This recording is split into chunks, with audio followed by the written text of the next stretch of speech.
Warning: gay hate crime is discussed. Tate was sleeping outside Noah's door, curled up on the floor in the quiet darkness of the hallway. He had fallen asleep there without meaning to, as if simply being close by was enough to keep him at ease. The house had been still, the kind of silence that made every small sound seem louder than it really was. Then without warning, the door swung open with a sudden bang.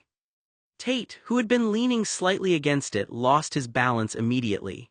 His body tipped backward and he hit the carpet inside Noah's bedroom with a heavy thump, his head bouncing slightly against the soft floor. "What is your problem?" Noah shouted. The anger in his voice was immediate and unmistakable. Tate blinked awake, disoriented for a moment. He slowly opened his eyes and looked up at Noah, trying to understand what had just happened. But the second he saw Noah's expression, he knew this wasn't a joke and it wasn't one of Noah's usual moments of frustration. Noah was genuinely furious. He stood there with his arms tense at his sides, staring down at Tate with a mixture of disbelief and exhaustion. "I got a call from Mark," Noah said, his voice sharp. "Do you have any idea what he told me?" Tate didn't answer, he just watched him. "You threatened to decapitate Mark and bury him in the garden after you smashed his face in with a spade," Noah continued, his voice getting louder with every word. "Do you understand how completely insane that sounds?" The room went quiet for a moment. Noah shook his head, struggling to process what he had heard. "What is wrong with you?" he shouted. Tate remained on the floor, staring up at him.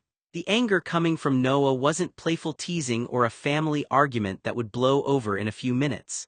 This was the kind of anger that came from fear, from someone who cared about him and was terrified by what he had just heard. Noah took a step back, running a hand over his face. He looked frustrated, but underneath it was concern. "I don't know what you were thinking," Noah said, "but you can't just say things like that. You can't let your anger take over and scare people like this." Tate stayed silent, the weight of Noah's words finally beginning to sink in. "You better have written that apology," Noah said, his voice still sharp with frustration, "because, so help me, I'm going to lose my temper." Tate looked up at him, still sitting on the floor, but Noah wasn't in the mood for excuses or explanations.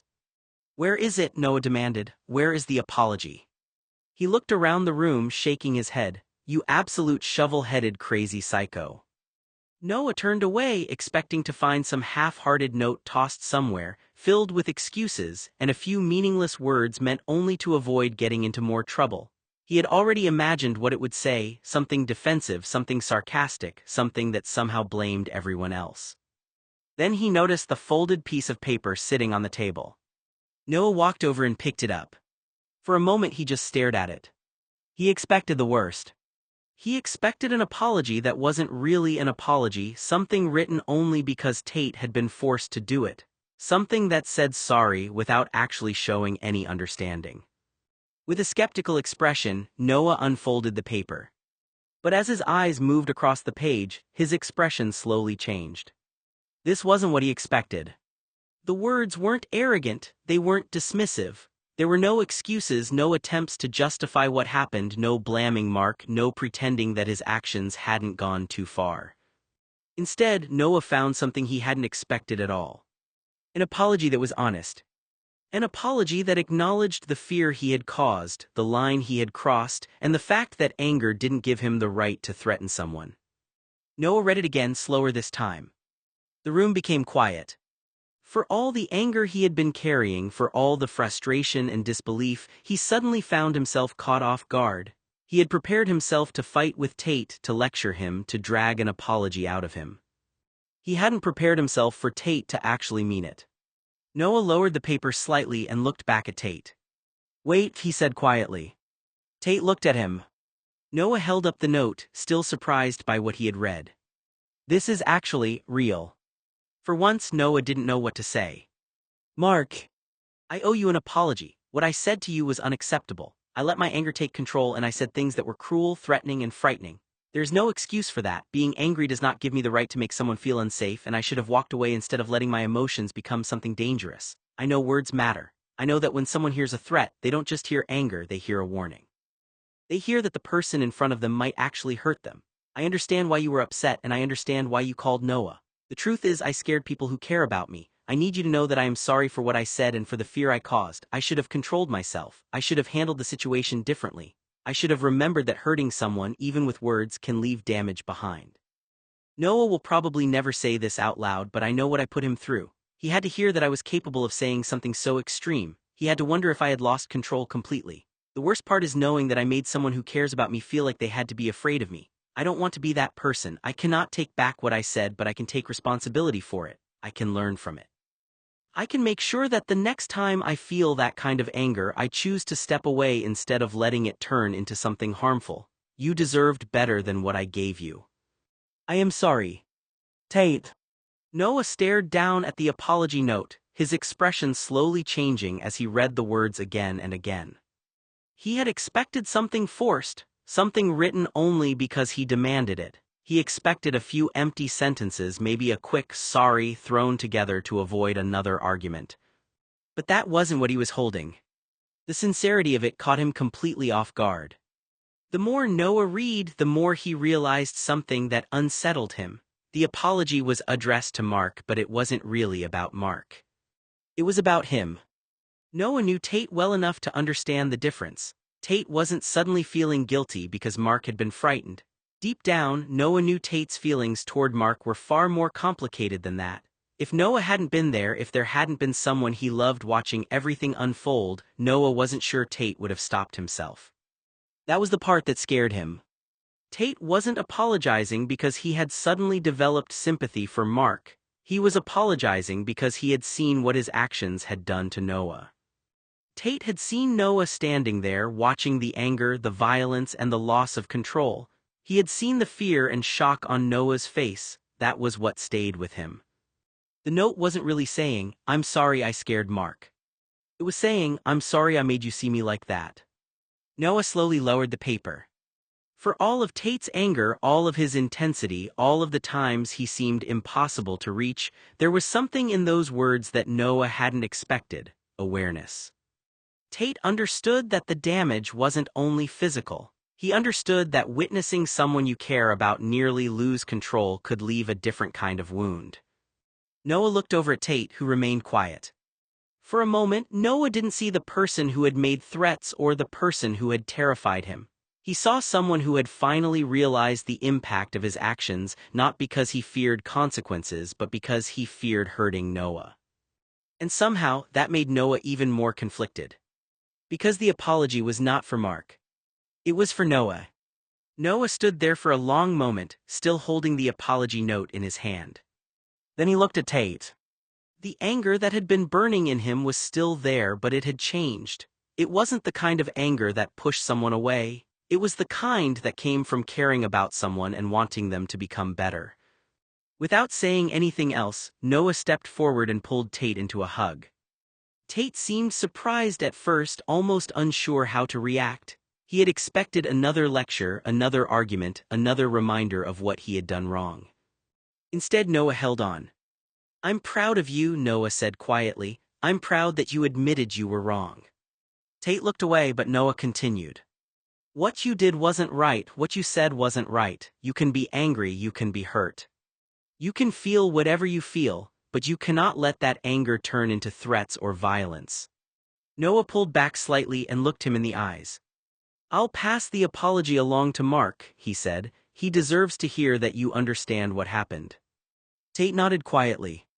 "But listen carefully," Noah continued, his voice becoming serious again. "Mark is going to be coming to the house once or twice a week. That means this is your chance to prove that you meant what you wrote." He raised a finger. "You are not going to yell slurs at him." Another finger. "You are not going to stand at the window watching him like you're waiting for something to happen." Another.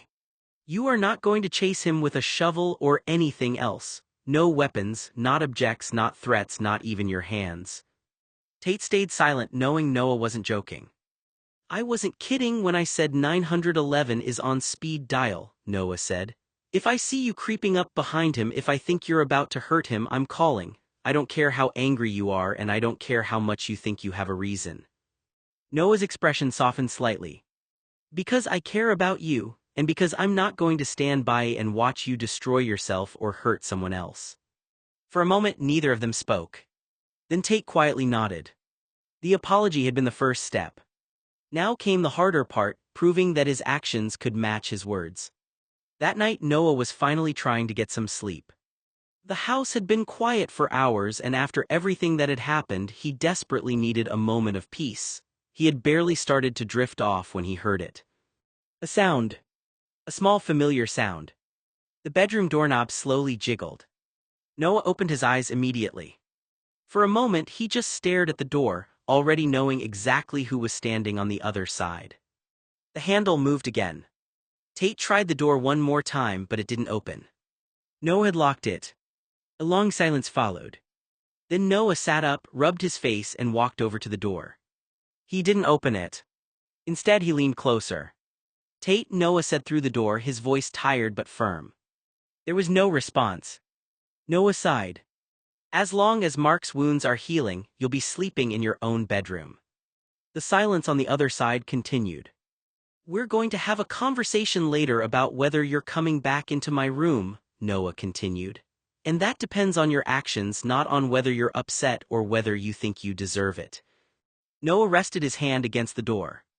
"If Mark is still in pain or discomfort because of what happened, then you need to understand that there are consequences. Maybe that will remind you next time not to put your hands on an innocent friend of mine." The words were stern, but underneath them was disappointment more than anger. Noah knew Tate was listening. "I love you," Noah said quietly, "but I'm not going to pretend what happened was okay." Another pause. Then Noah's voice became firm again. "Now go to bed, Tate." The doorknob stayed still.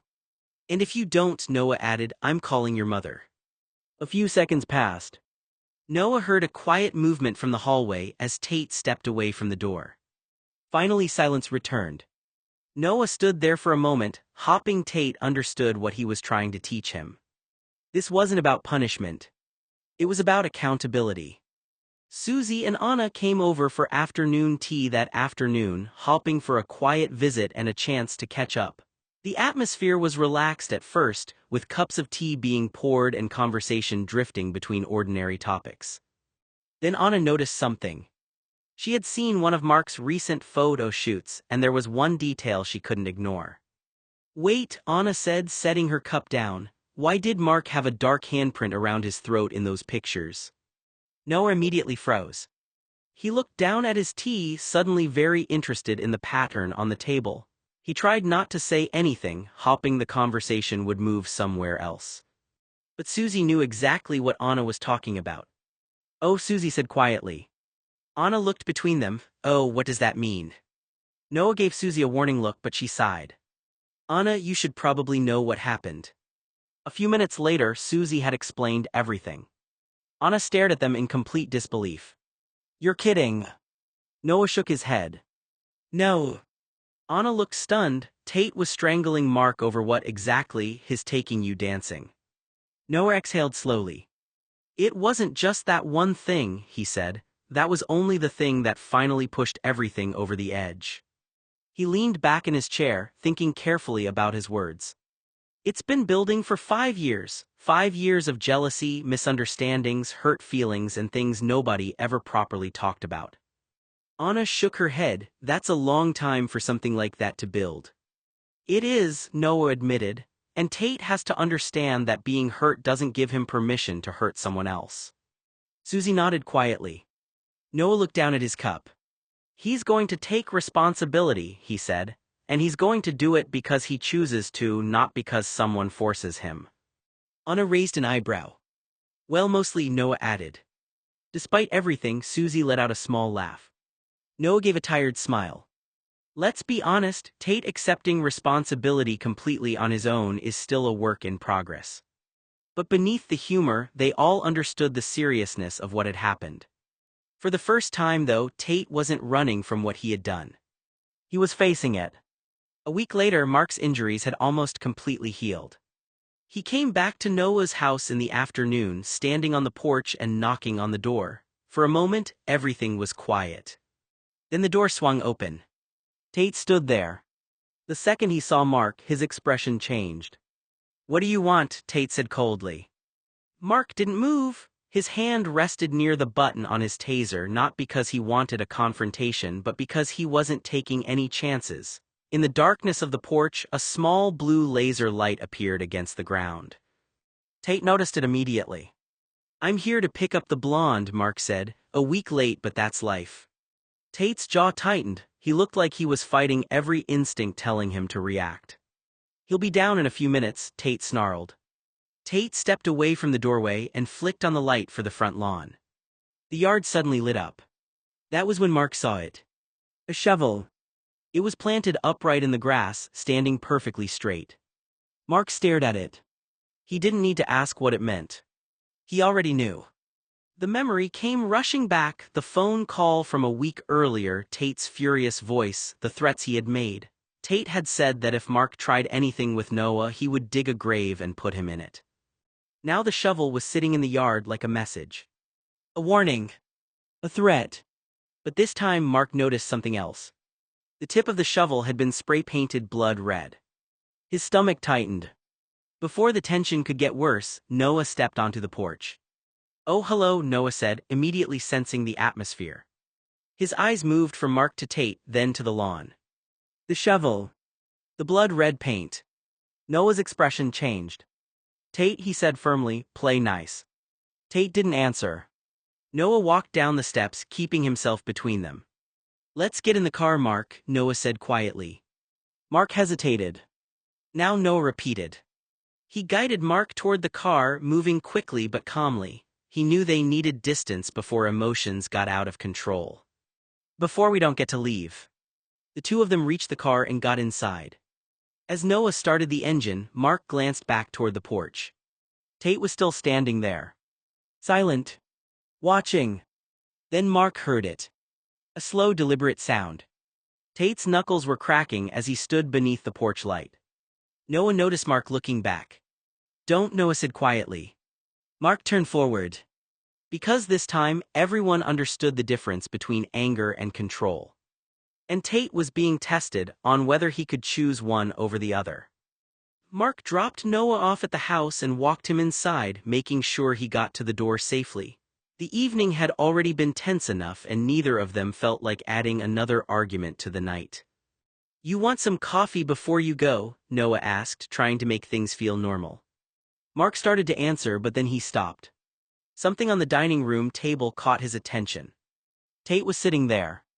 The room was quiet except for the small sounds of metal being handled. On the table was his handgun along with ammunition laid out nearby. Tate appeared focused and completely calm as if the tension from earlier had never happened. Mark froze. The sight immediately brought back every warning sign in his mind.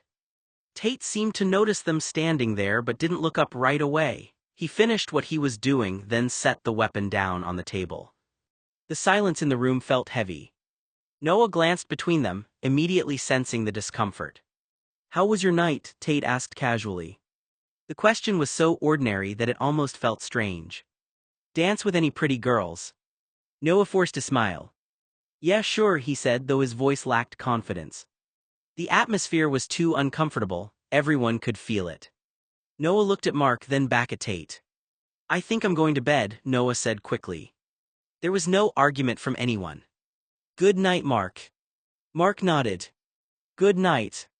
But before leaving, Mark looked once more toward the dining room table. The weapon was still there. The image alone was enough to make his decision. He didn't say anything, he simply turned, walked out the door and left as quickly as he could.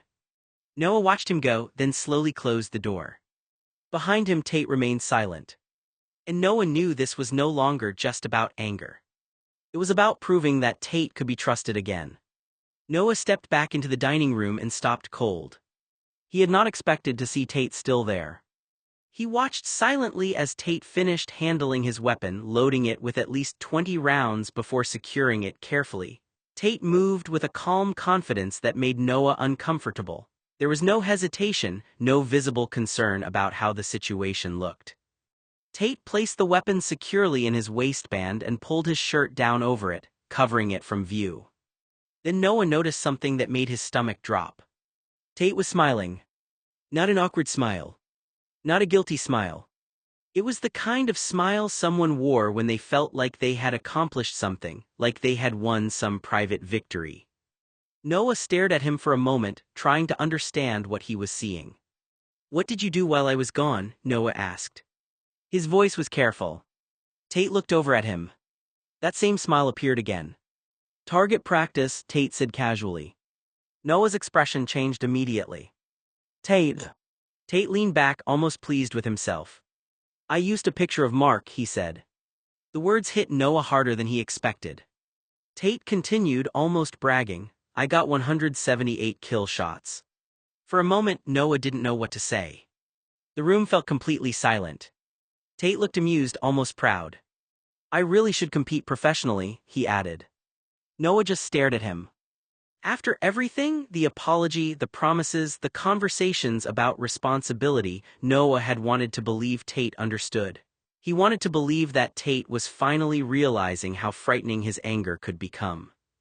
But standing there, listening to him talk like this, Noah felt a deep sense of fear. Not anger. Fear. He slowly backed away from the dining room. He didn't argue with Tate. He didn't challenge him. Something in Noah told him that the best thing he could do in that moment was create distance and think clearly. He took another step back. Then another. Tate watched him, still wearing that same expression. Noah turned and walked toward the stairs as quickly as he could without running. Once he reached the hallway, he moved faster, wanting to put as much space between himself and the dining room as possible. He reached his bedroom, closed the door behind him, and stood there for a moment. His heart was racing. Noah had spent so much time believing that Tate's anger came from pain, jealousy, and fear. He still believed that. But he also knew something else now. Love and forgiveness did not mean ignoring warning signs. And tonight, Noah was reminded that trust had to be rebuilt through actions, not just apologies. Noah was woken up the next morning by the sound of gunshots. His eyes opened instantly. For a few seconds he lay there frozen, trying to convince himself that he was still dreaming, but then he heard it again. Another shot. Then another. His heart started racing. Noah sat up quickly, already feeling a sense of dread building in his chest. His mind immediately went to the worst possibility. Mark. Had Mark come over early for breakfast? Had something happened at the door? Had Tate confronted him again? Noah rushed to the window and pulled open the shades. He looked outside, expecting to see a car in the driveway. Nothing. No taxi. No vehicle. No Mark. The driveway was empty. For a moment Noah felt confused, then the realization hit him. He moved quickly through the house, heading outside and making his way toward the back of the property. As he reached the outside perimeter of the backyard, he saw him. Tate. Standing at the target range. It was 7 in the morning. The early morning air was still cool and the rest of the neighborhood was quiet, but Tate was already there, focused and practicing. Noah stopped and stared. A strange feeling washed over him. Déjà vu. A memory he had tried not to revisit. It reminded him of another time when he had returned from the gay cruise with Mark. A time when everything in their lives had changed. A time when Tate had been dealing with overwhelming emotions after his mother's death, when grief and anger had seemed to become impossible to separate. Noah remembered that feeling, the uncertainty, the fear, the sense that something inside Tate was spiraling beyond his control. And now, standing there watching him again, Noah felt that same uneasiness returning. The circumstances were different, but the feeling was painfully familiar. Tate looked completely absorbed, focused only on the target in front of him. Noah watched silently for a moment. He wanted to believe this was just practice. He wanted to believe that Tate was simply trying to regain control, trying to channel his anger into something harmless. But after everything that had happened, Noah couldn't ignore the warning signs. He took a slow breath. Tate, Noah called out. The sound carried across the yard. Tate turned. And Noah found himself wondering if this was another moment where he would have to reach the person underneath the anger before it consumed him again. Noah stood at the edge of the backyard, watching Tate at the target range. At first, his stomach tightened with the same fear he had felt the night before. The sound of gunfire, the early hour, and everything that had happened with Mark made his mind jump to conclusions. Then Noah noticed something. Tate wasn't shooting at a target nearby. He was aiming much farther out. Curious and uneasy, Noah reached into his pocket and pulled out a pair of binoculars. He slowly raised them to his eyes and focused on the distant target. What he saw made him go completely still. It wasn't Mark. The picture Tate was shooting at wasn't Mark's face at all. It was a picture of Uncle Joey. Noah lowered the binoculars slightly, confused. Then he looked again. Joey. His mind started putting the pieces together. This wasn't random. Tate wasn't just angry at one person, there was a pattern behind it.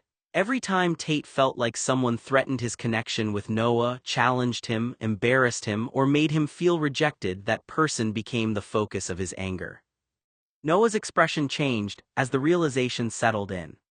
It wasn't really about Mark. It wasn't really about Joey. It was about jealousy. It was about fear. Tate had spent years interpreting certain people as obstacles, people who might take Noah away, people who might hurt him, people who might replace him. Noah watched Tate carefully from a distance. The frightening part wasn't that Tate was angry. Noah had always known Tate carried a lot of anger. The frightening part was that Tate seemed to turn emotional pain into a mission.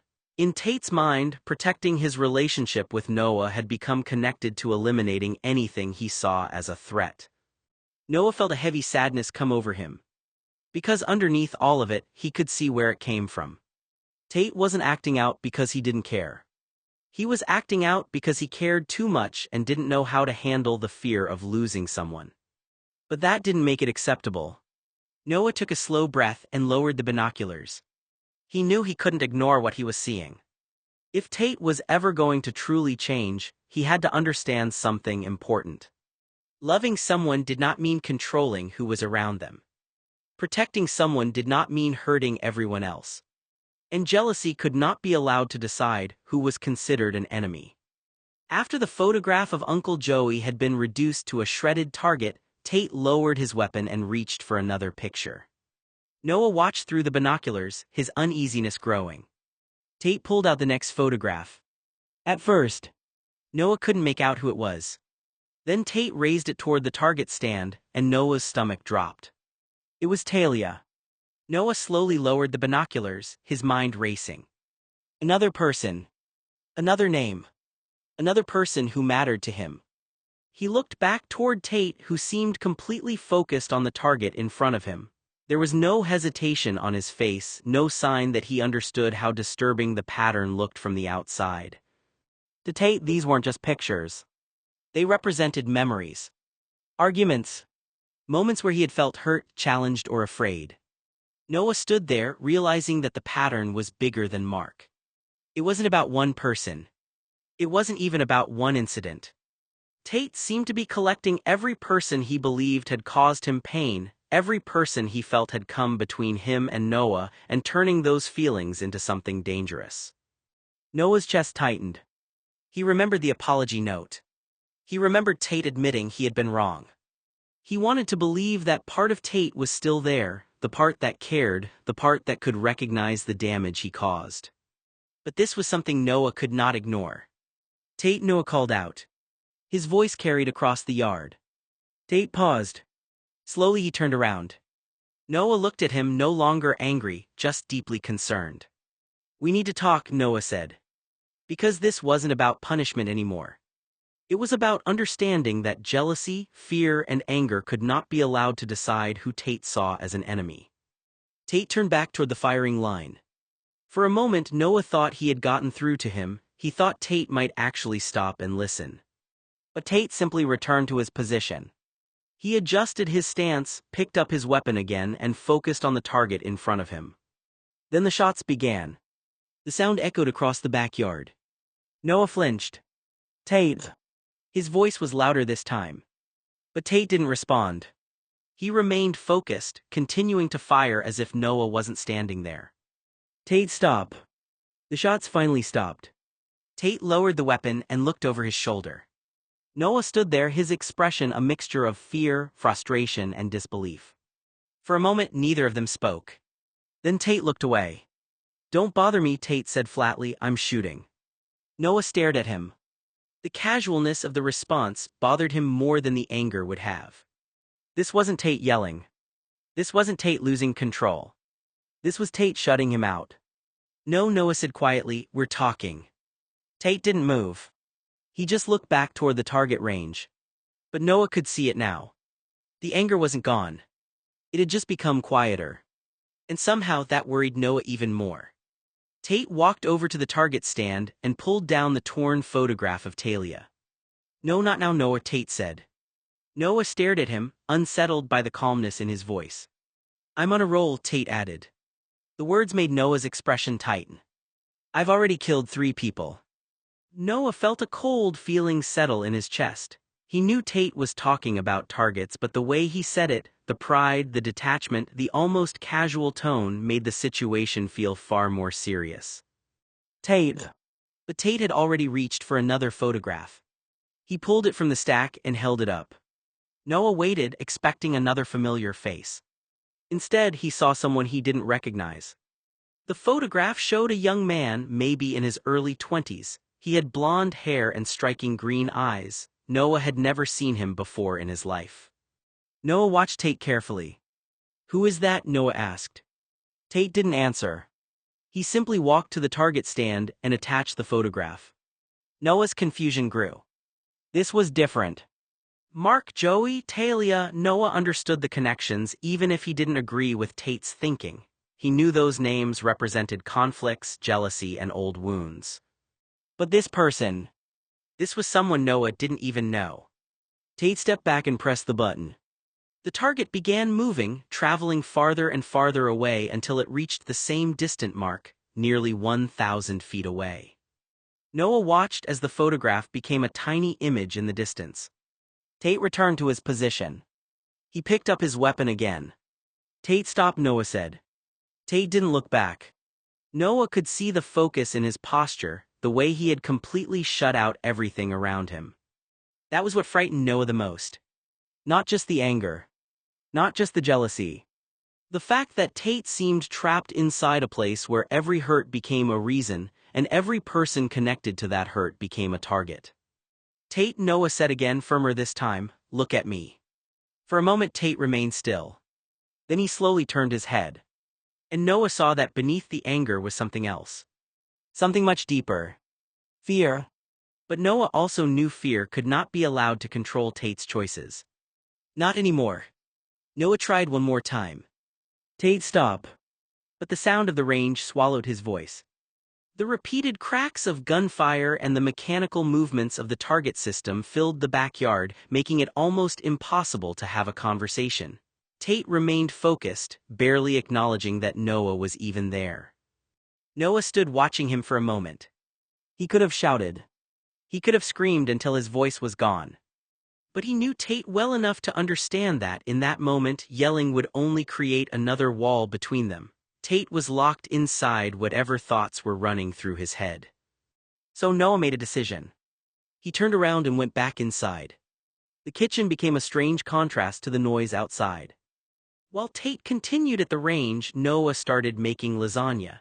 He moved through the familiar motions almost automatically, preparing the sauce, layering the pasta, adding the cheese, trying to bring some sense of normality back into the house.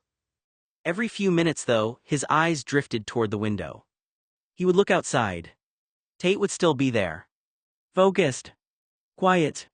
Every so often, Tate would replace the photograph on the target stand with another one. Then another. Noah noticed the pattern. It was unusual, even disturbing, but there was something else about it too. Tate seemed calmer afterward.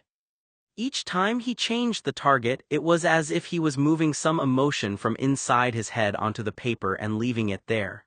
Noah didn't understand it, and he didn't think it was healthy, but he could see that Tate believed he was processing something. Every 10 minutes or so, another photograph appeared. Noah stirred the sauce and watched from the kitchen. Part of him wondered if this was Tate's strange way of trying to manage feelings he didn't know how to express. Another part of him knew that anything involving threats and weapons was something that could not simply be ignored. The lasagna slowly came together. The house smelled warm and familiar. Outside, the sound continued. Noah stood there between two worlds, the quiet safety of the kitchen and the unsettling reality happening in the backyard. He wanted to believe Tate was finding a way to let go of his anger. But he also knew that eventually, they were going to have to talk about what all those photographs meant. Noah picked up one of the magazines sitting on the counter. It was one of the social magazines Susie had brought over, the kind that covered charity events, formal gatherings, hospital fundraisers, and community announcements. Almost every issue featured familiar faces from the local social scene. People attend benefit dinners, donate to causes, or appear at important events. Talia was usually somewhere in the pages. Noah casually flipped through it, barely paying attention at first. He was still distracted by the sounds coming from outside and the uneasy thoughts running through his mind. Then he reached page 3. He stopped. There was something strange about one of the photographs. A large square section was missing from the picture. Not a tear. Not damaged from age. It looked deliberate. Someone had cut out a perfect section of the image, leaving a noticeable blank space where part of the photograph should have been. Noah stared at it. His first thought was immediate. Tate. He slowly ran his fingers over the edge of the missing section. Maybe Tate had seen the picture. Maybe there had been someone in that photograph he recognized. Maybe, for whatever reason, Tate had decided he didn't want that person there. Noah looked toward the backyard window. The timing bothered him. The photographs. The targets. The pattern. He had been trying to convince himself that Tate was simply releasing anger, that this strange ritual was a way for him to deal with emotions he couldn't express. But now Noah wasn't sure. He looked back down at the magazine. A small piece of paper was missing from the page, but Noah felt like it represented something much bigger. A piece of a story Tate wasn't telling him. Noah closed the magazine slowly. He knew he needed to ask Tate about it. But he also knew that the conversation had to happen carefully. Because whatever was happening inside Tate's mind was deeper than a single argument with Mark. And Noah was beginning to realize just how much he didn't know. Susie and Andrew came over that afternoon, carrying boxes of bakery treats for Talia's charity event the following day. The house immediately filled with the smell of fresh pastries and cakes. The event was something everyone had been looking forward to. Talia was bringing 6 homemade cakes, each one prepared especially for the celebration. They would be carefully cut and distributed among several hospital wings. It wasn't just another fundraiser. This one was personal. 2 of the children at the hospital had recently been cured of their cancers, and the staff wanted to celebrate the incredible news with their families, doctors, nurses, and everyone who had supported them through their journey. Susie carefully placed the bakery boxes on the counter while Andrew helped organize everything. "I think they're going to love these," Susie said. Noah smiled faintly, but his attention wasn't really on the cakes. His mind was elsewhere. Susie also had several copies of the social event magazine with her. She had brought them along because the charity event and other community events were featured inside. Noah remembered the copy she had given him the day before. "May I see one?" Noah asked. Susie paused and looked at him. "Another one?" Noah nodded. She studied his face, clearly wondering why he needed another copy when she had already given him one. "It's just," Noah began, choosing his words carefully, "I'd like another edition." Susie's expression became slightly curious. She knew Noah. She knew when something was bothering him. But she didn't push. "Of course," she said. She reached into the stack and handed him another magazine. Noah accepted it and immediately began flipping through the pages. Susie watched him quietly. She had noticed something. The way Noah held the magazine wasn't casual. He wasn't looking through it for entertainment. He was searching for something. And after everything that had happened recently, Susie had a feeling there was a reason. Noah slowly turned the pages until he found the section he had been looking for. There it was. The same page. The same photograph. But this time the image was complete. He stared at the picture, comparing it to the damaged copy he had found earlier. The missing square was no longer a mystery. Someone had intentionally removed a specific part of the photograph. Noah looked closer. The article was announcing a special thank you charity dinner hosted by the mayor's office honoring Richard and Victoria Vaughn for their contributions to several community causes. The photograph showed the couple surrounded by other guests at the event, smiling for the cameras. Noah's eyes moved slowly across the image. Then he noticed the area that had been cut out in the other magazine. Someone hadn't removed a random piece. Someone had chosen that exact section. His mind immediately went back to the backyard. The photographs. The targets. The pattern. Noah closed the magazine slightly, his expression becoming more serious. If Tate had cut out this picture, there had to be a reason. But what reason? Richard and Victoria weren't Mark. They weren't Joey. They weren't people Noah had ever thought of as part of the conflict. Unless Tate saw something Noah didn't. Unless Tate had created his own list of people connected to old memories, old fears, or old feelings. Noah looked down at the complete photograph again. A simple charity dinner. A public thank you. A harmless article to anyone else. But somehow to Tate, it had become something worth cutting out. Noah quietly closed the magazine. He was starting to realize that the photographs weren't random. Every missing piece had a story. And he needed to understand Tate's story before it became something even more dangerous. A night of gratitude. Mayor's thank you dinner honors Richard and Victoria Vaughn for transformative $20 million housing initiative. The city's most influential community leaders, philanthropists, and public officials gathered Friday evening for a special thank you dinner hosted by the mayor's office, celebrating one of the most ambitious charitable efforts in recent memory. The evening honored Richard and Victoria Vaughn for their extraordinary contribution of $20 million toward helping single-family homeowners achieve greater stability, security, and financial independence. The elegant event brought together civic leaders, nonprofit representatives, housing advocates, and families whose lives have been directly impacted by the Vaughn family's generosity.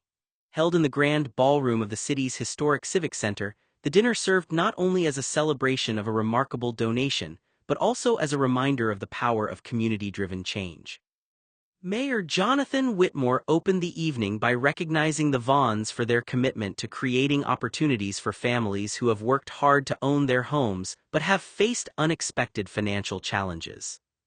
Homeownership is more than a building or a piece of property, the mayor said during his remarks.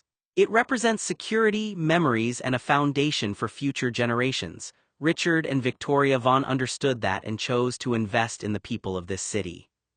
The $20 million contribution has supported a wide range of programs designed to assist single-family homeowners. The initiative has helped provide financial relief, home repair assistance, emergency support, and resources designed to help families remain in their homes during difficult times. For many recipients, the program represented more than financial assistance. It represented hope. Several homeowners who attended the dinner shared stories of how the initiative allowed them to repair aging properties, address unexpected expenses, and continue building a future for their families. Richard Vaughn, known throughout the community for his quiet approach to philanthropy, expressed gratitude for the recognition but emphasized that the true focus should remain on the families receiving assistance. "This was never about recognition," Vaughn said. "It was about seeing a need and responding to it. A home is where families grow, where children make memories, and where people build their lives. Helping people protect that opportunity is something we believe in deeply." Victoria Vaughn echoed her husband's sentiments, explaining that the project was inspired by conversations with homeowners who were struggling despite doing everything they could to maintain their properties. "Many families are not looking for a handout," she said. "They are looking for a little support during a difficult moment so they can keep moving forward. Sometimes a little help at the right time can change the direction of someone's entire future." The evening was also a celebration of the Vaughn family's continued commitment to community service. Their son, Wayne Vaughn, attended the dinner alongside his parents and was recognized for his involvement in several youth and community initiatives. Wayne, who has often accompanied his parents to charitable events, spoke about the importance of continuing the family's tradition of giving back. "My parents always taught me that success means very little if you don't use it to help others," Wayne said. Seeing the impact this program has had on families has been incredible. It shows what can happen when people come together with a common purpose. Guests at the dinner praised Wayne's involvement and noted that the Vaughn family's dedication extends beyond financial contributions. Their presence at community events and willingness to listen directly to residents have become a defining part of their public service. Throughout the evening, photographs displayed around the ballroom highlighted families who had benefited from the housing initiative. Images showed renovated homes, neighborhood improvements, and community gatherings that reflected the long-term impact of the program. The event also featured representatives from housing organizations who discussed the importance of preserving single-family homeownership. They explained that programs like the Vaughn Initiative help strengthen neighborhoods by allowing families to remain connected to their communities. The mayor presented Richard and Victoria Vaughn with a special civic recognition award near the conclusion of the evening. The award honored their generosity, leadership, and dedication to improving the lives of local residents. In accepting the honor, Richard Vaughn again directed attention away from himself and toward the people the program serves. "The greatest reward is knowing that families have a little more peace of mind," he said. "That is what matters." As guests departed the dinner, many reflected on the significance of the evening. It was not simply a celebration of a financial contribution, but a celebration of compassion, responsibility, and the belief that communities are strongest when people support one another. For Richard and Victoria Vaughn, the $20 million initiative represents a continuation of a lifelong commitment to helping others. For the families who received assistance, it represents something even more meaningful: the ability to remain in the place they call home. The mayor's thank you dinner honored an extraordinary act of generosity, but the true legacy of the Vaughn family's contribution will be measured in the homes preserved, the families supported, and the futures made more secure for years to come. Noah's eyes drifted back to the magazine lying open on the counter. At first, he was focused only on the article: the charity dinner, the mayor's recognition, the $20 million contribution, the names of the family members who had attended. Then he saw the photograph. His entire body went still. There they were: Richard Vaughn, Victoria Vaughn, and in the left-hand corner of the picture was their son, Wayne Vaughn. Noah stared at the image. The young man in the photograph had blonde hair and striking green eyes. He looked to be in his early 20s, smiling beside his parents at the charity event. Noah's stomach tightened. It was him. The same face. The same photograph that Tate had placed on the target less than 20 minutes earlier. The same person Tate had refused to explain.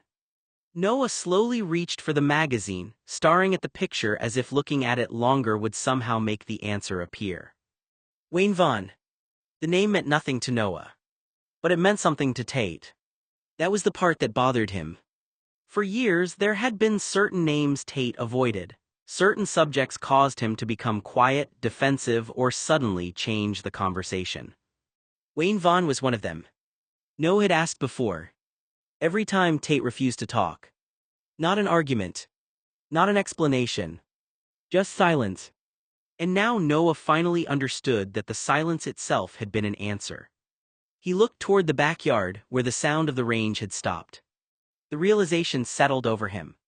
The photographs weren't random. They weren't just people who had annoyed Tate. They were connected to something deeper: memories, resentment, old wounds that Noah had never been allowed to see. Noah looked back down at Wayne's picture. The young man in the magazine looked completely ordinary. A son is attending a charity event with his family. Someone is celebrating an accomplishment. But to Tate, he represented something else. Something Noah didn't understand yet. Noah closed the magazine slowly. For the first time, he wasn't just worried about what Tate was doing. He was worried about what Tate had been carrying for years. And he knew he needed to find out the truth about Wayne Vaughn. Tate finally came back inside the house 10 minutes later. He stepped through the doorway looking completely calm, as if the morning had been completely ordinary. He removed his shoes and hung up his coat, moving through the entryway without saying a word. He started toward the kitchen. Then he stopped. Standing there were Susie and Andrew. Both of them were staring at him. They had heard the gunshots earlier when they arrived that afternoon. At first, they had assumed it was something harmless, but the number of shots and the length of time it continued had made them uneasy. Tate looked between them. Andrew, Tate said. Andrew raised his eyebrows slightly. Yes. Tate nodded toward the backyard. How would you like to make $50? Andrew looked surprised. For what? Tate answered completely seriously. Picking up the 1,000 gun casings in the backyard. There was a brief silence. Andrew stared at him. For a moment he thought Tate was joking. The expression on his face suggested he was waiting for the punchline. But it never came. Tate just stood there completely serious. Andrew slowly realized he wasn't joking. You're serious? Tate nodded. Yes. Susie glanced toward the backyard, then back at Tate. She had known Tate for a long time, but sometimes even she struggled to understand him. He could be thoughtful, loyal, and protective, but he could also become so focused on one thing that he seemed unaware of how unusual his behavior appeared to everyone else. Andrew looked toward the window. 1,000. Tate simply nodded. That's what I said. Andrew let out a slow breath. The amount of shooting that had taken place was suddenly much more obvious. Susie watched Tate carefully. She wasn't just thinking about the empty casings scattered across the yard. She was thinking about the photographs, the anger, the things nobody was talking about. And she wondered if Tate understood that everyone else in the room was seeing something he wasn't. Tate leaned against the kitchen doorway, looking between Susie and Andrew as if nothing unusual had happened. When's dinner? He asked. The question was so ordinary that it caught everyone off guard. Andrew looked at him. Dinner? Tate nodded. Yeah. He seemed completely serious. Shooting is the best hobby, killing always puts me in the headspace to have a good meal. The room became quiet. Susie exchanged a quick glance with Andrew, unsure how to respond. Then Tate reached down and lifted something he had been carrying. A dead raccoon. Everyone froze. It ran in front of my target, Tate said matter-of-factly.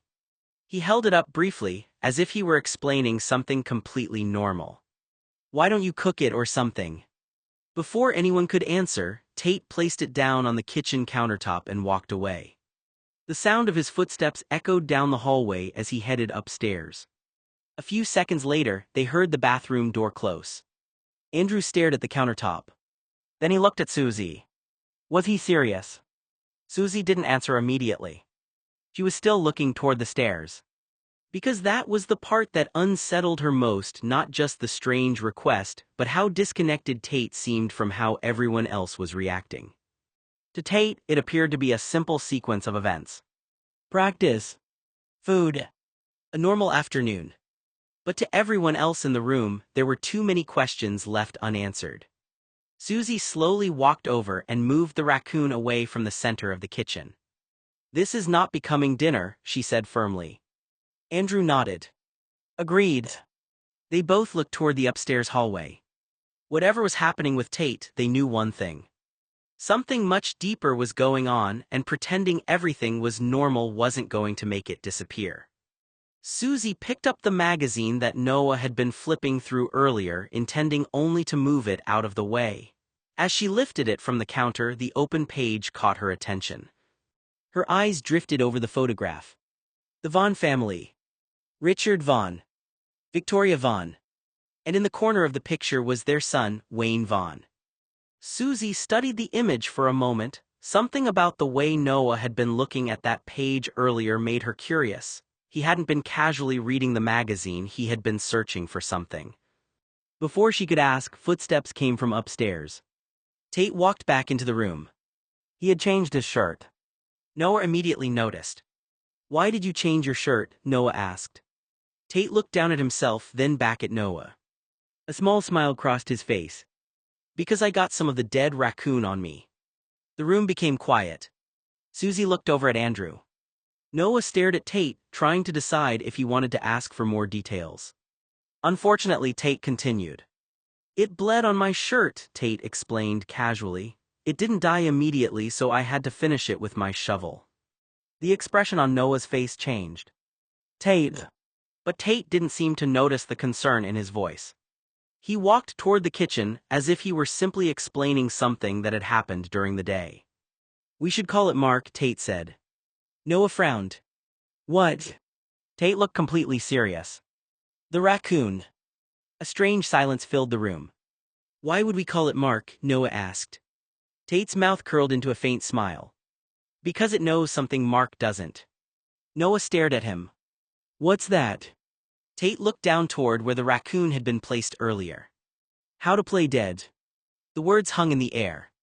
Susie's expression changed as she looked between Noah and Tate. She could hear the bitterness underneath the joke. It wasn't really about the animal. It was about Mark. About jealousy. About something Tate still hadn't let go of. Noah sighed. "Tate." But Tate only shrugged, acting as if he had made an innocent joke. Still, Noah knew him. He knew when Tate was hiding behind humor. The comment wasn't random.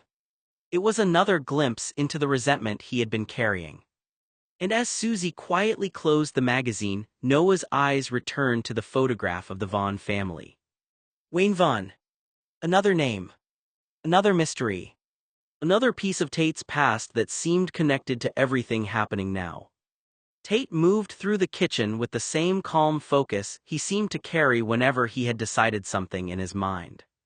He opened one of the drawers and searched through it until he found what he was looking for. A mallet.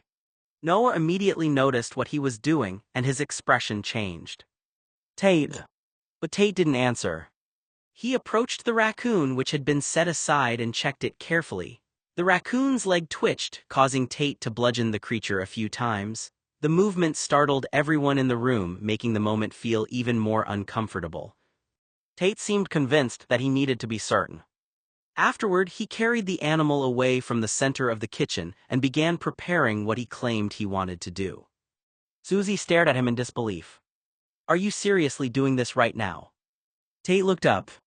"What?" Andrew shook his head. Most people would not respond to this situation by turning it into dinner. Tate didn't seem to understand why everyone was reacting so strongly. To him, it appeared practical, almost routine. He took out a large pot and placed it on the stove, moving around the kitchen as though he were following a recipe. Noah watched him carefully. The strange part wasn't just the situation itself. It was the way Tate seemed to move between completely different worlds, one moment overwhelmed by anger and old emotions, the next calmly preparing a meal as if nothing unusual had happened. Noah looked toward Susie. She gave him a concerned expression. Neither of them knew exactly what was happening inside Tate's mind, but they both knew the same thing. Something was weighing on him. And until Tate was willing to talk about it, everyone around him was left trying to understand the pieces he kept leaving behind. After the raccoon had been simmering for several minutes, Tate finally turned off the stove and removed the pot from the heat. The kitchen had gone strangely quiet. Susie and Andrew watched him with expressions that made it clear they still couldn't decide whether Tate was being serious or whether they had somehow stepped into one of his unusual jokes. Tate, however, seemed completely focused.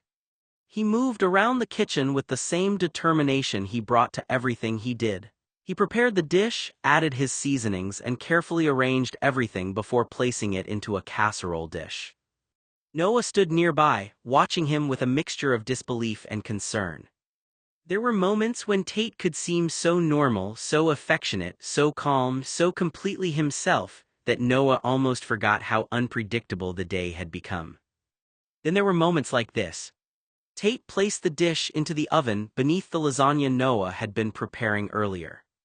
"It'll take a few hours," Tate said casually. Noah looked at him. "And then?" Tate glanced back with a small smile. "Then Mark will be ready." The comment made Noah pause. "Tate." But Tate only seemed amused by his own statement, as if he knew exactly how strange it sounded. He walked over to Noah, leaned down, and kissed him gently on the cheek. "Don't burn the lasagna, Garfield," Tate said. Noah blinked. "Garfield." Tate gave him a quick smile. "The important one," he replied. Then Tate walked into the living room as if nothing unusual had happened, leaving Noah standing in the kitchen surrounded by the smell of dinner, a half-finished meal, and 1,000 unanswered questions. Noah watched him disappear into the other room. That was the thing about Tate. He could be tender one moment and impossible to understand the next.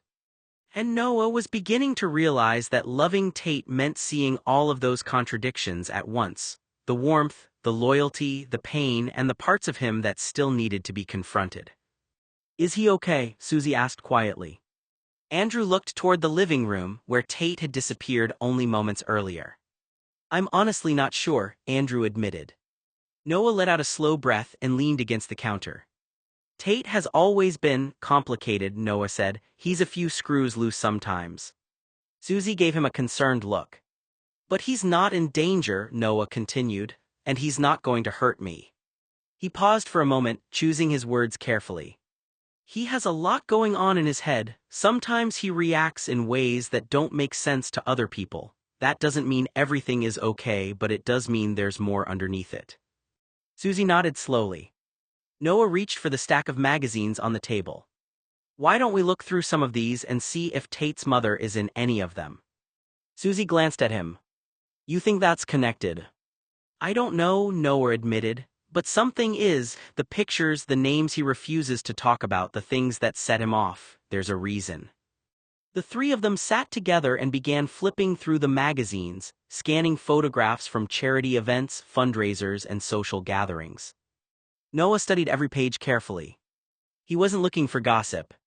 He was looking for clues. About 20 minutes later, footsteps came from the kitchen. Tate had returned. He moved around the room quietly, checking on the food he had been preparing. He seemed calm, almost peaceful, as he continued working in the kitchen. Noah looked up from the magazine. For a moment, he wondered if anyone else would notice the strange contrast. The same person who could become overwhelmed by anger and jealousy could also sit quietly in a kitchen, completely focused on a task. Susie watched him carefully. Whatever was happening with Tate, everyone in the room knew one thing. There was a story behind it. And Noah was determined to understand it. Susie, Andrew, and Noah's eyes remained fixed on Tate as he was working on the raccoon. None of them interrupted him. The kitchen had become strangely quiet, and even the magazines on the table had been forgotten as they watched him continue with complete concentration, almost as though he were preparing an ordinary meal.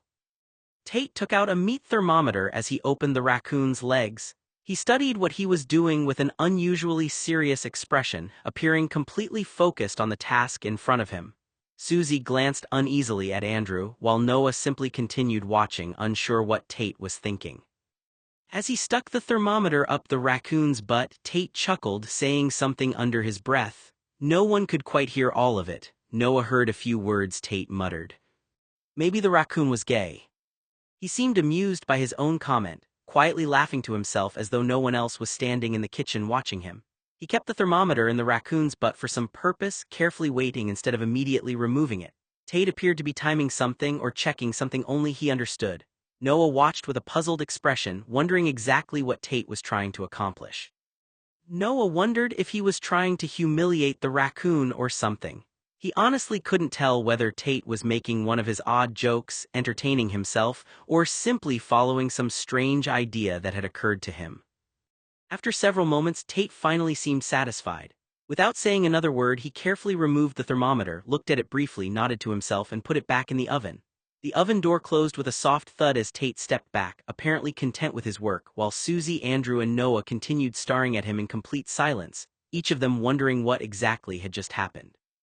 At 6 in the evening, Tate finally opened the oven and carefully pulled out the raccoon casserole. He set the casserole dish on the kitchen counter where it sizzled softly as it began to cool. The aroma drifted through the kitchen. If Noah hadn't known it was a raccoon, he would have admitted that it actually looked surprisingly appetizing. The top had browned nicely, the butter had left a rich golden color over the meat, and the seasonings gave it the appearance of a well-roasted casserole. Tate seemed quietly pleased with himself. Without saying much, he turned his attention to the stovetop. He poured the pan drippings into a small saucepan, added a splash of wine and some broth, then began whisking everything together into a specialized gravy. Every so often he tasted it with a spoon, frowned thoughtfully, and added another pinch of seasoning before stirring again. Tate wasn't a very good cook and everyone in the room knew it. Most of his attempts in the kitchen ended with Noah quietly taking over before anything could go too terribly wrong. Still, stirring a few ingredients together wasn't all that difficult. To everyone's surprise, the gravy actually began to look respectable. Andrew watched from across the kitchen with folded arms. "I'll give you this," he said. "It smells better than I expected." Tate smirked but didn't answer. He remained focused on whisking the gravy until it reached the consistency he wanted. Meanwhile, the scent of baked cheese, tomato sauce, garlic, and herbs slowly filled the kitchen. No one needed to ask where it was coming from. The lasagna. It had almost finished baking. No one mentioned that it would be ready in another 10 minutes. The timer hadn't gone off yet, but everyone seemed quietly aware of it. Instead, they watched Tate finish his gravy while the lasagna continued bubbling gently beneath its browned layer of melted cheese, filling the house with a warm, familiar smell that stood in sharp contrast to the unusual casserole cooling beside it. "Let me know when dinner's ready," Tate said as he stepped away from the kitchen. He glanced back toward the counter where the casserole dish was cooling. "Mark's ready," he added, pointing at the raccoon with a satisfied nod. Without another word, he turned toward the staircase. "I'm gonna go upstairs and wash my hands." His footsteps echoed through the house as he disappeared up the stairs, humming quietly to himself. The kitchen fell silent. Noah watched him go before letting out a long, weary sigh. "Of course," he muttered under his breath. Susie looked over. "What?" Noah shook his head with a tired smile. Of course Tate would name the dead raccoon Mark. Andrew rubbed the back of his neck, trying not to laugh. "I was wondering when someone was going to say it." Susie pinched the bridge of her nose. "I don't even know how to respond to that." Neither did Noah. He looked over at the casserole dish sitting on the counter and could only shake his head again. "That," Noah said, pointing toward it, "is probably the most Tate thing I've seen all week." The three of them stood there for a moment, listening to the sound of running water upstairs as Tate washed his hands, while the lasagna continued baking in the oven and the oddly named casserole cooled quietly on the kitchen counter. Dinner was finally served. The lasagna was placed in the center of the table, still bubbling from the oven, while the raccoon casserole dish sat beside it. Tate wasted no time serving himself, taking a generous helping of the raccoon and spooning a generous amount of gravy over the top. The rest of the table was noticeably more interested in the lasagna. No one commented on Tate's choice. The room settled into an uneasy silence as everyone took their seats. Before anyone reached for their forks, Tate looked around the table. "Why don't we say grace?" he said. "Let me," Tate added. Noah hesitated for a moment before slowly bowing his head. The others followed. Tate closed his eyes briefly while he quietly said a simple prayer, giving thanks for the meal, for the company around the table, and hoping for peace in the days ahead. "Amen," Noah finished softly. "Amen," Susie and Andrew echoed. Tate nodded once. For a brief moment the atmosphere almost felt normal. Then Tate looked around the table with the faintest hint of a smile. "At last," he said. He picked up his fork and looked down at his plate. Then in a theatrical voice, he quoted a famous movie line. "Let's dig in. I do wish we could chat longer, but I'm having an old friend for dinner." Andrew nearly choked on his drink. Susie lowered her fork and stared at Tate. Noah closed his eyes for a second and sighed. "Really?" Noah asked. Tate simply smiled to himself, apparently pleased with the reference, before cutting into his dinner as though nothing unusual had happened. The rest of the table exchanged quiet glances before beginning their own meals, leaving Tate to enjoy the joke that, at least to him, was the perfect way to begin dinner. "Could someone pass me Mark, please?" Tate said politely, holding out his plate. Noah immediately choked on his lasagna. He coughed into his napkin, trying to catch his breath as Susie reached over and patted him lightly on the back. "Tate," Noah managed between coughs. Without missing a beat, Susie sighed, picked up the raccoon casserole and slid it across the table toward him. "Okay, Hannibal," she said dryly. Tate accepted the casserole with a satisfied smile and spooned himself another generous helping. "The only thing that's missing," Tate said thoughtfully, "is a little bottle of Chianti." Andrew slowly lowered his fork and shook his head in disbelief. Oh no, he muttered, you're really committed to the bit, aren't you? Tate simply smiled to himself and continued covering the raccoon with gravy as though the conversation were perfectly normal. Noah looked from Tate to the casserole and back again. I can't believe we're actually having this conversation over dinner, he said, taking another bite of lasagna. Andrew laughed quietly, still shaking his head. Every time I think he can't top himself. Tate glanced up innocently. What? Andrew pointed his fork at him. You quoted Hannibal Lecter, named a raccoon after Mark, and now you're asking for Chianti. Tate shrugged. I appreciate thematic consistency. That answer earned another slow shake of Andrew's head while Noah buried his face in one hand, wondering how an ordinary family dinner had somehow turned into one of the strangest meals they'd ever shared. Tate took another bite of the raccoon casserole, chewing thoughtfully as everyone else at the table watched him with cautious curiosity.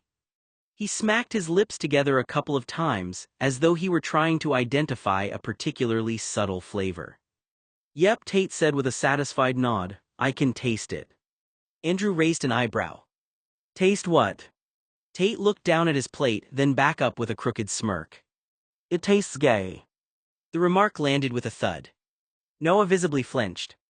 He slowly lowered his fork onto his plate and closed his eyes for a brief second. Tate. Susie let out a long, exhausted sigh. Andrew rubbed his forehead, unsure whether to laugh at the absurdity or scold him for the comment. Tate, meanwhile, looked entirely pleased with himself, clearly amused by his own joke. Noah opened his eyes and looked directly at him. You know, Noah said, that doesn't even make sense.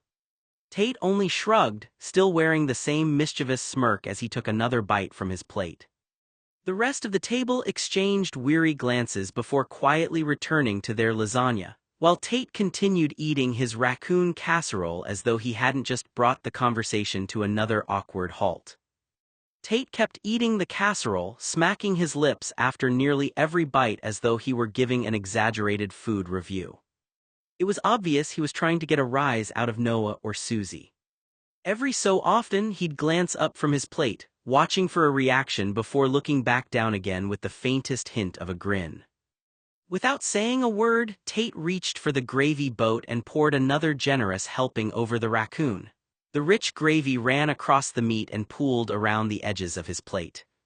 Tate gave a quiet giggle to himself, apparently finding the entire situation far more entertaining than anyone else at the table. Noah recognized that look. Tate wasn't laughing because of the food. He was laughing because he knew everyone else was uncomfortable. Susie shifted uneasily in her chair. For just a split second, despite herself, the absurdity of the moment almost made her smile. The tiny smile appeared, and just as quickly vanished. She cleared her throat and looked back down at her plate, choosing instead to focus on her lasagna. Andrew noticed the exchange and simply shook his head. This has officially become the strangest dinner I've ever attended, he muttered. Tate took another bite, smacked his lips once more, and continued eating with quiet satisfaction, seemingly delighted that he had managed to keep everyone at the table just a little off balance. Tate looked over at Noah with a mischievous grin before taking another bite of the casserole. He chewed slowly, swallowed, then casually reached for the gravy boat again. As he poured another spoonful over his plate, he glanced back at Noah. I wonder if Mark has a side of gravy, Tate said thoughtfully, or if he always puts the gravy on the side. If you know what I mean. Tate gave Noah a knowing look, clearly expecting some kind of reaction. The table fell silent. Noah blinked. What? Tate continued staring at him with the same amused expression, waiting. Noah frowned. I don't get it. Tate's smile faltered ever so slightly. You don't? No. Noah looked genuinely confused. I have absolutely no idea what you're talking about. Andrew looked back and forth between the two of them. I don't get it either. Susie simply stared at Tate for a moment before shaking her head. Well, she said dryly, whatever joke that was, it clearly had an audience of one. Tate let out a quiet chuckle, shrugged to himself, and took another bite of the casserole. Never mind, he muttered. Noah watched him for another second before returning to his lasagna, still wondering what on earth Tate had been trying to say. Noah slowly pushed his chair back from the table.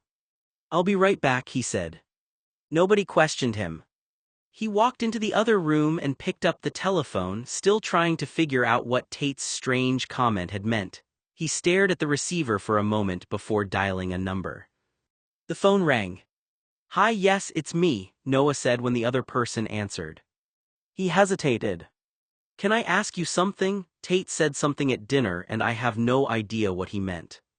There was a pause as Noah listened. Tate said. Noah repeated the comment carefully. "I wonder if Mark has a side of gravy or always puts the gravy on the side, if you know what I mean." Noah waited. His eyebrows lifted slightly as he listened to the response. "It means what?" Another pause. Noah looked toward the dining room.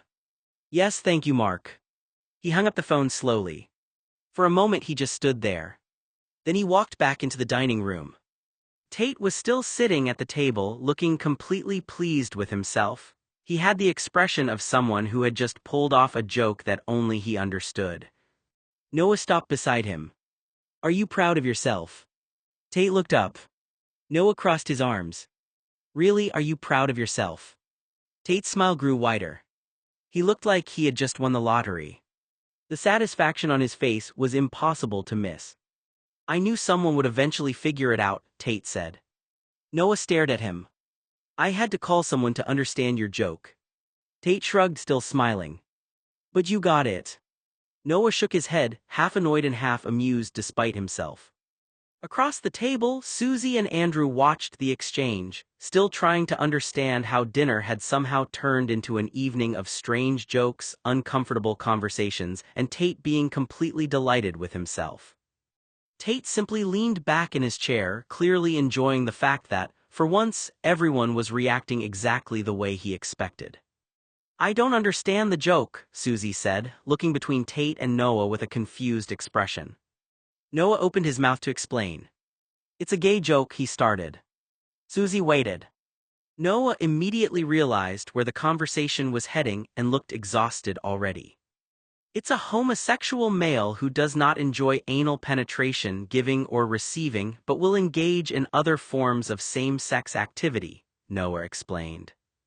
Tate was smirking the whole time, enjoying how he was making everyone uncomfortable at the dinner table. "Noah," Susie interrupted. She gave him a warning look. "Stop talking." Noah stopped. Andrew, who had been taking a drink of water, immediately choked. He coughed into his napkin, trying to recover while everyone at the table looked over at him. "What?" Andrew managed. Susie shook her head. "I'm just saying maybe we don't need a full explanation at the dinner table." Noah rubbed his forehead. "That's exactly what I was trying to avoid." Tate, meanwhile, sat back in his chair looking extremely pleased with himself. The fact that everyone was uncomfortable seemed to make the joke funnier to him. Andrew finally caught his breath and looked at Tate. "You really waited all evening for someone to explain that?" Tate smiled. "Yes." Noah sighed. "That might actually be the most concerning part." Susie looked around the table, then down at her plate. "I came over for charity magazines and dinner," she said. "I was not prepared for whatever this evening became." Tate simply laughed quietly and continued eating, completely satisfied that his joke had caused exactly the reaction he wanted. "How do you know about gay jokes?" Noah asked, staring at Tate. Tate looked up from his plate. For a moment he said nothing. Then he smiled. "One of the gay boys I beat up pretty good in high school tried to tell me a joke before everything happened to his face," Tate said. The smile on his face faded slightly, as if he were remembering something from a long time ago. He thought it was funny. Noah's expression changed immediately. "Tate." But Tate continued, still speaking as though he were describing something ordinary. "Of course, I thought it was funnier when I hurt him." Noah flinched. The joking tone disappeared. "Why did you have to beat him up, Tate?" The question wasn't angry. "I was disappointed." That seemed to bother Tate more. He was a gross disease and disgrace. Dane was the fag's name. He probably had AIDS. Tate looked away for a moment, his fingers tightening slightly around his fork. Noah watched him carefully. That's not an answer I accept, Noah said. Tate didn't respond right away. The room became quiet. Susie and Andrew exchanged a glance. They could both hear the difference in Noah's voice. He wasn't teasing Tate anymore, he wasn't playing along. He was trying to make Tate confront something he had spent years avoiding. Tate, Noah said again, softer this time, someone being different from you was never a reason to hurt them. Tate stared down at his plate. For once he didn't have a clever response. The confidence. The jokes. The smug smile. All of it disappeared for a moment. Noah leaned back in his chair. That's the part I don't understand, he said. You can be incredibly protective of people you love, but then you've also done things that caused people pain because you decided they deserved it. Tate remained quiet. And for the first time that evening, the table wasn't focused on the strange jokes or the uncomfortable dinner. They were focused on the person underneath them. The person Noah had been trying to reach all along. Tate looked up from his plate. That fag was a cancer, Tate said. The words immediately changed the atmosphere at the table. Noah's expression hardened. Tate. Tate lifted his gaze toward him, convinced he was explaining something that made perfect sense. You let people like that get a foothold in society, Tate continued, and then everyone acts surprised when things get worse for kids. Noah stared at him. That's not how it works. Tate leaned back in his chair, still holding onto his old anger as if it were a fact rather than a feeling. People like Dane didn't deserve to breathe, he said. The silence that followed was heavy. Susie looked genuinely horrified. Andrew slowly put his fork down. Noah's face changed completely, the humor from earlier was gone. Tate, listen to yourself. Tate looked away. I went easy on him, he said, as if that somehow made the memory better. I only broke his nose, 2 fingers, and smashed his ear with my boot. I could have tried to straighten the gay out of him under the bleachers, but I didn't have time. I had to be in Mrs. Carter's class for my computer course. Dane stopped being gay after that, so I guess I didn't waste my time after all. Noah's voice became quieter. Tate, you didn't do him any favors. The room stayed still. Tate, hurting someone because you decided they deserved it isn't protection, it isn't justice, it's just hurting someone. Tate didn't answer. For once he didn't have a joke ready. He didn't have a clever comeback. Noah looked at him, disappointed more than angry. And the fact that you can sit here years later and talk about it like it was something you're proud of, Noah shook his head. That's the part that scares me. Susie and Andrew exchanged another glance. The dinner had started with strange jokes and uncomfortable laughter, but now everyone could see something much deeper underneath. Tate's anger wasn't just about the people he talked about. It was about the beliefs and pain he had carried for years without ever questioning them. Pass the straight gravy, Tate said suddenly, trying to move the conversation away. No one moved. Susie looked at him. Tate. The small smile he had worn all evening was gone. And for the first time, he seemed to realize that nobody at the table was laughing anymore. I was attacked in the bathroom, Noah said. They were straight jocks. They said they were going to straighten me out, but you saved me. He looked directly at Tate. Why did you save me, Tate, if you were willing to hurt gay people yourself? Tate looked up from his raccoon casserole. I saved you because you're not a fag, Tate said. You didn't deserve to be treated that way because you're not wrong, you're not twisted, you're not a pervert. He paused. Dane, on the other hand, was one. I did him a favor. Noah stared at him. He actually thanked me later, a few months down the road, once he could sit down, Tate said with a laugh. He cried for his mommy the whole time while I broke his nose and fingers. He was the wide receiver on the football team but was a pansy. It was embarrassing. I was so embarrassed that he actually went to our school. Tate took another bite of his meal. The lasagna tastes great, he said, acting like nothing was wrong. Susie and Andrew sat frozen, horrified by what they had just heard. Do you know any gay men? Andrew asked. Tate looked up from his lasagna, clearly annoyed by the question. Why do we have to talk about fags? Tate said. I'm enjoying a nice dinner, I don't want to talk about child pervs. Noah immediately noticed the reaction. He didn't like it when Tate said the F slur. Tate hated talking about homosexuals. He acted like he could get a disease just by having a conversation about them. I've known a few, Tate admitted. "And what happened?" Andrew asked. Tate looked down at his plate. "I put a few in the hospital," Tate said. "Not much happened." The way Tate said it made everyone at the table uncomfortable. "I've met a few," Tate said. The table grew quiet again. "In high school, 2 jocks were fags. I met one through the mayor's office, and one of our teachers at school was gay." Noah watched him carefully. "Everyone at school knew him," Tate continued. Andrew looked over. "What did you do?" Tate leaned back in his chair. "I had a private investigator look into him." Susie's expression tightened. "Tate." "He was one of the people who stood by while Noah was getting bullied," Tate said. "He knew what was happening and did nothing." Noah looked down at his plate. That part was different. That part was something he understood, the anger at someone who had failed to protect a student. But the way Tate talked about it still bothered him. "I found out things about his personal life," Tate continued.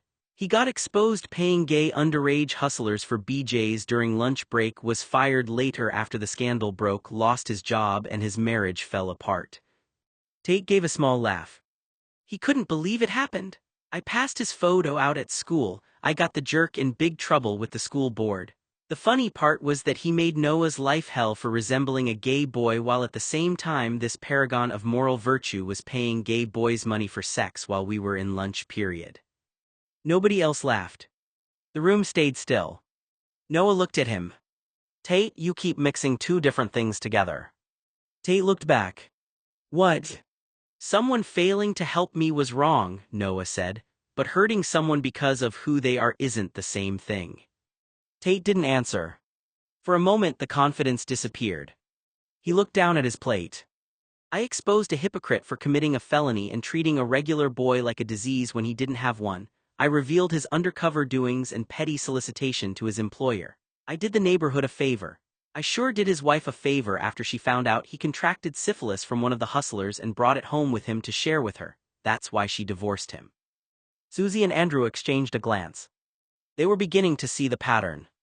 Tate often started with something real, a betrayal, a moment of cruelty, someone hurting Noah, and then his anger would grow until it became something much bigger. Something that harmed people who were not responsible for what happened. The lasagna sat untouched for a moment. The strange jokes were gone. The laughter was gone. All that remained was the uncomfortable truth sitting at the table with them.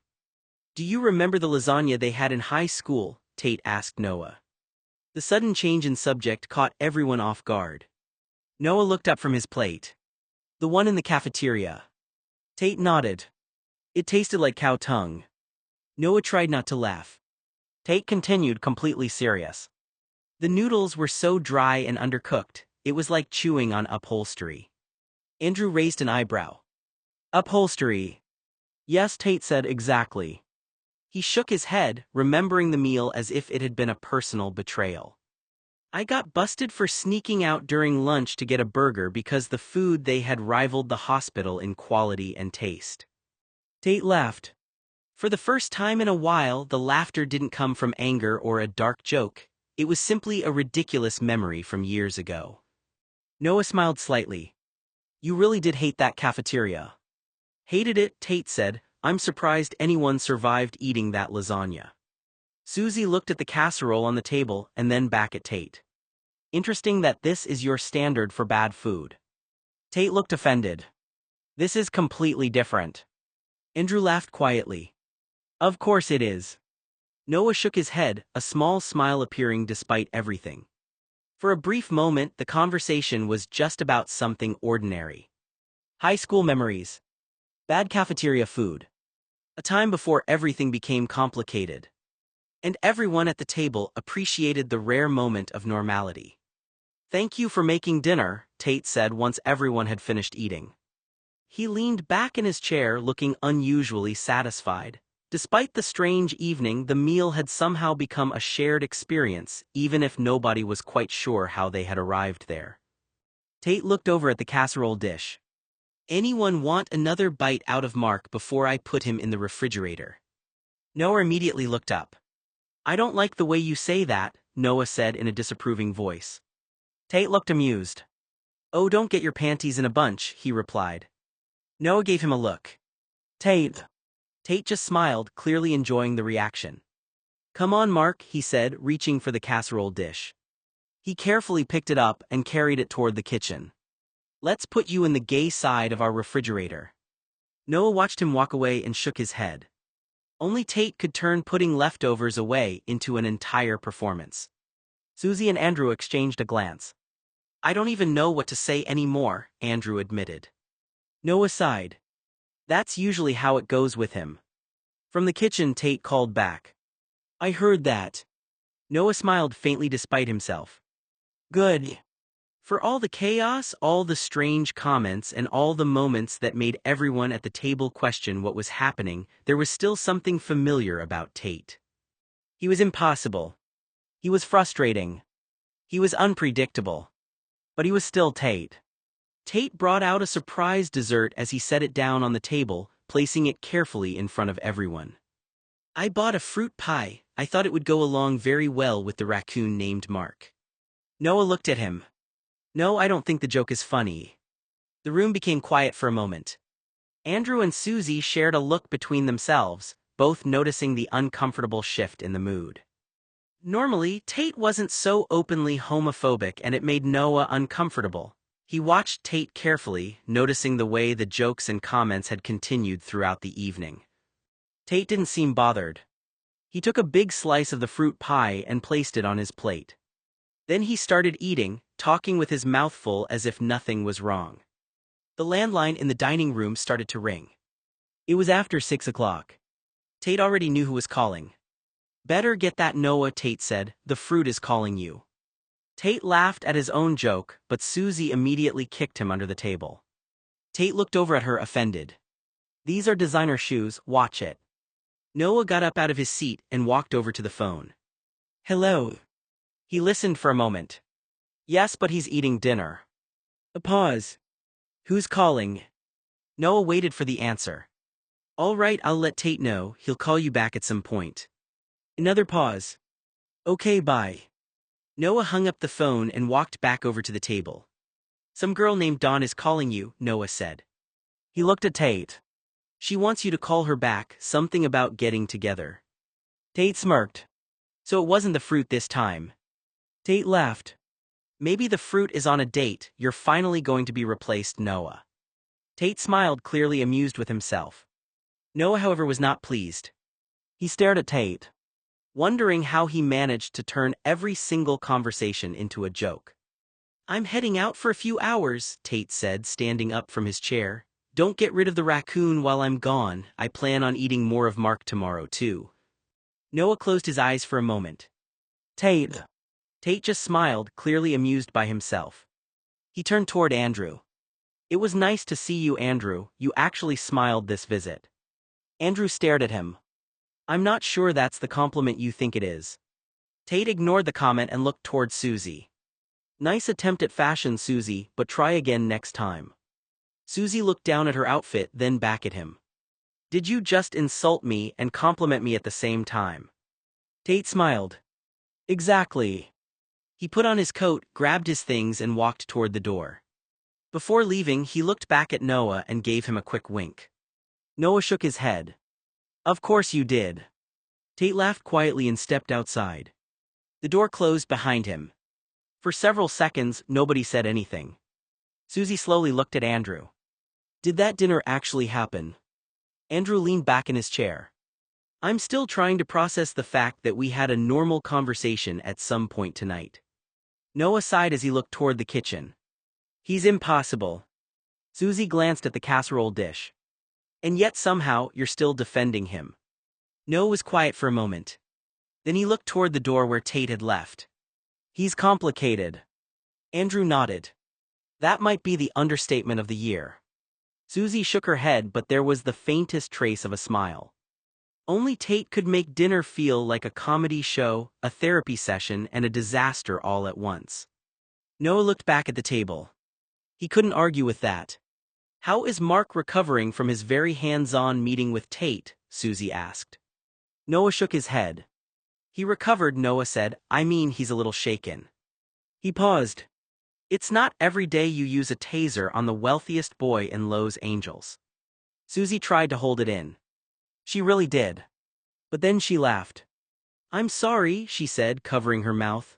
"I know I probably shouldn't laugh, but that is such a Mark and Tate situation." Noah gave her a look. "It wasn't funny at the time." "I know," Susie said, still smiling, "but I can just imagine Tate's limbs twitching after he got tased." Noah shook his head, but a small smile appeared despite himself. "That's the problem. Tate would probably be more offended that someone touched his clothes than the fact that he got knocked down." Susie laughed again. "That sounds exactly like him." Noah looked toward the window, thinking about the chaos that seemed to follow Tate everywhere he went. Mark handled it better than most people would have. Susie nodded. "Probably because he knows Tate." "Exactly," Noah said. The two of them sat quietly for a moment, both realizing that with Tate, every situation somehow became more complicated than it needed to be. And somehow everyone around him had learned to expect the unexpected. Noah had a migraine after 8 o'clock that evening. After the chaos of the day, the arguments, and Tate's endless, unpredictable behavior, he finally decided he needed some quiet. He went upstairs, closed the bedroom door, drew the blinds, turned off all the lights, and lay down. For the first time all day, the house was completely silent. Noah eventually drifted off. Hours later, he was suddenly awakened by the sound of somebody moving around in his bedroom. His eyes opened immediately. For a moment his mind raced. Someone was inside. Noah quietly slipped out of bed and moved underneath it, convinced that someone had broken into the house. He stayed perfectly still, listening. The footsteps stopped. The room became quiet again. Noah waited. Whoever had entered didn't seem to be searching through drawers or taking anything. Instead, the person climbed onto the bed. Then came the unmistakable sound of someone settling in and falling asleep. Noah's confusion slowly replaced his fear. A burglar, he thought, had broken into his room. And then decided to take a nap. Carefully, Noah crawled out from under the bed and reached for the lamp. The room is filled with light. That was when he saw who was lying there. Tate. A very nude and exposed Tate Blue was sleeping peacefully on the left side of their mattress as if he belonged there. Noah stared for several seconds, completely stunned. After everything that had happened that day, after all the arguments and strange conversations, Tate had somehow ended up back in his room like nothing unusual had occurred. Noah just stood there exhausted. Of course, he whispered to himself. Only Tate could make Noah think there was a burglar in his bedroom and somehow make the reality even more confusing. "You scare me," Noah said. He reached over and smacked Tate lightly on the back of his shoulders. Tate immediately sat up, wide awake. "Noah, you didn't have to wake me up," Tate said, still half asleep.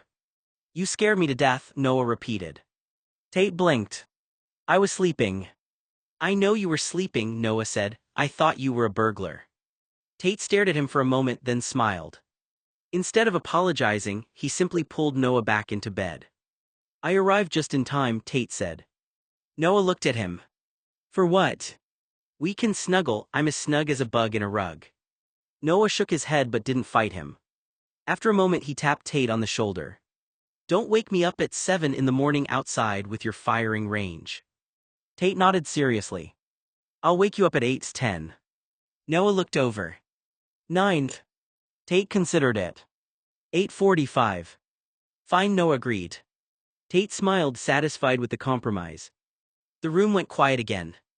After everything that had happened that day, after the arguments and the strange dinner and all the chaos that seemed to follow Tate everywhere, Noah finally felt himself relaxing.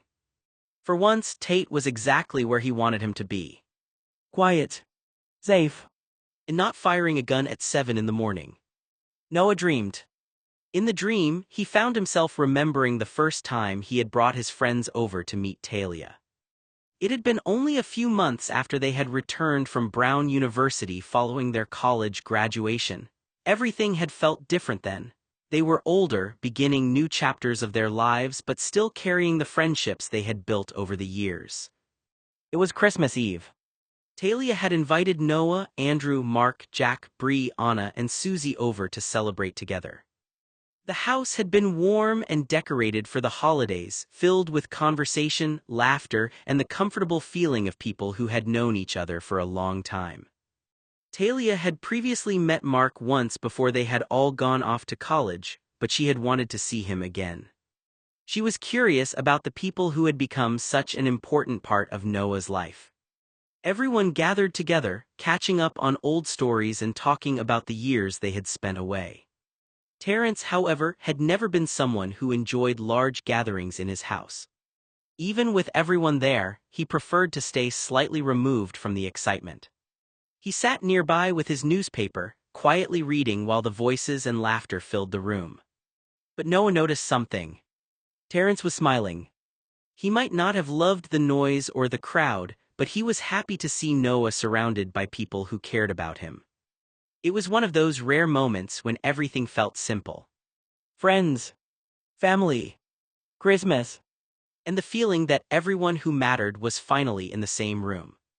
Uncle Joey opened the door, letting in the graduates of Brown. "Welcome," Joey said with a smile. "Come on in, it's a little cold outside." The group stepped inside, bringing the winter air with them as they entered the warmth of the house. "Talia is in the kitchen helping the caterers and Terence is in the living room," Joey explained. He began taking everyone's coats, making sure they were comfortable as they came inside. The house was already filled with the sounds of Christmas preparations. The smell of food drifted from the kitchen and decorations covered the rooms, making everything feel festive and welcoming.